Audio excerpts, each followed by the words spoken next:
আসসালামু আলাইকুম। আপনাদের সাথে আছি আমি ফাইসাল। আজকে আপনাদের দেখাবো হচ্ছে যে মাইক্রোসফট ওয়ার্ডের টুলের ব্যবহার, কিভাবে মাইক্রোসফট ওয়ার্ডের টুলগুলো কিভাবে আমরা ব্যবহার করব সেটা নিয়ে আজকে আলোচনা হবে। মাউসের রাইট ক্লিক করে এখান থেকে মাইক্রোসফট ওয়ার্ডের যে ফোল্ডারটা আছে, মাইক্রোসফটের একটা ফোল্ডার বানিয়ে নিলাম। এখানে আমরা এখন রিনেম করব। রিনেম করে এটাকে আমরা নাম লিখব যে হচ্ছে যে MS word part 1, MS word part 1।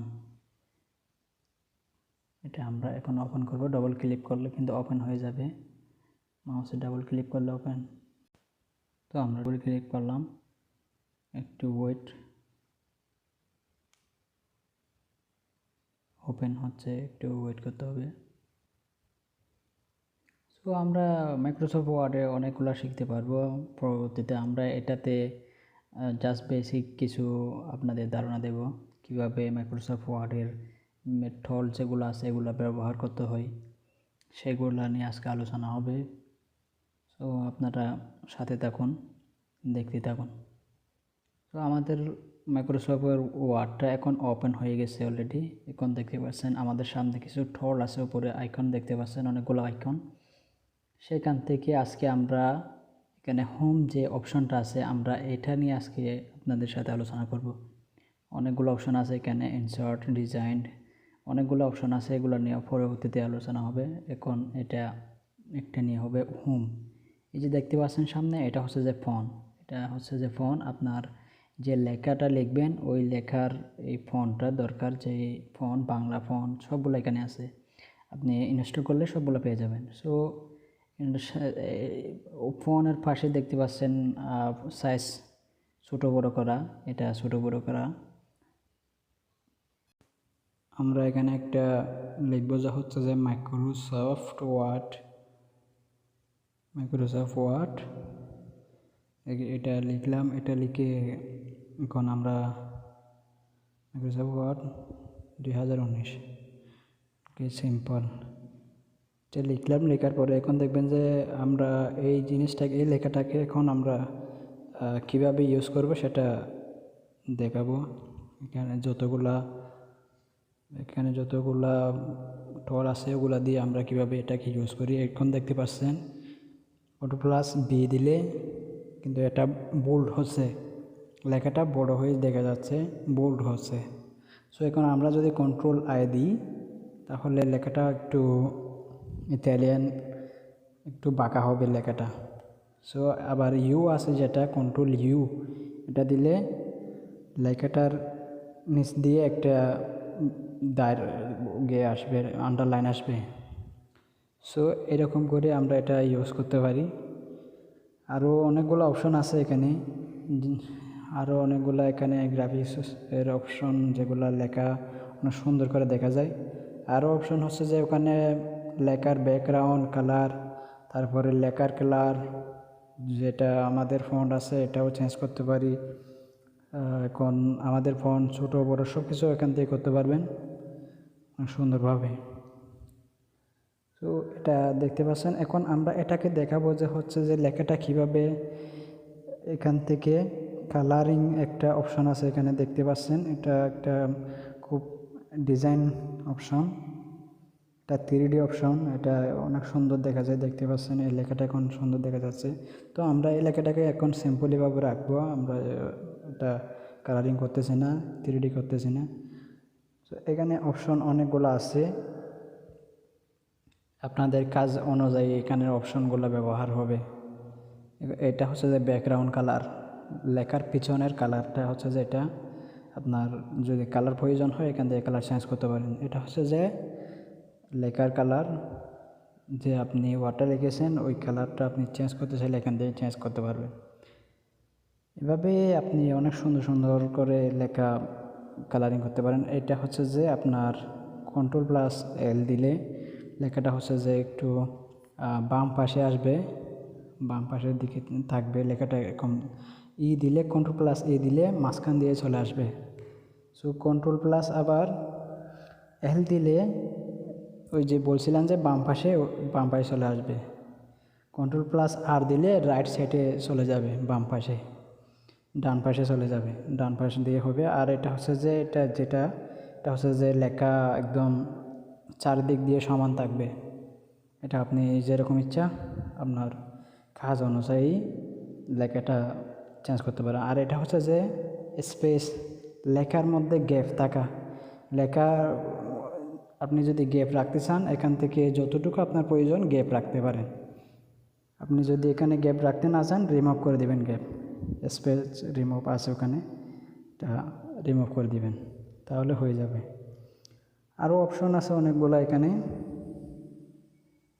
উপরে অনেকগুলো অপশন আছে এখানে দেখতে পাচ্ছেন। এখানে আমি এক্সাম্পলের জন্য একটা ওয়ার্ড লিখি, এক্সাম্পল লিখে তিনটা লাইন লিখি।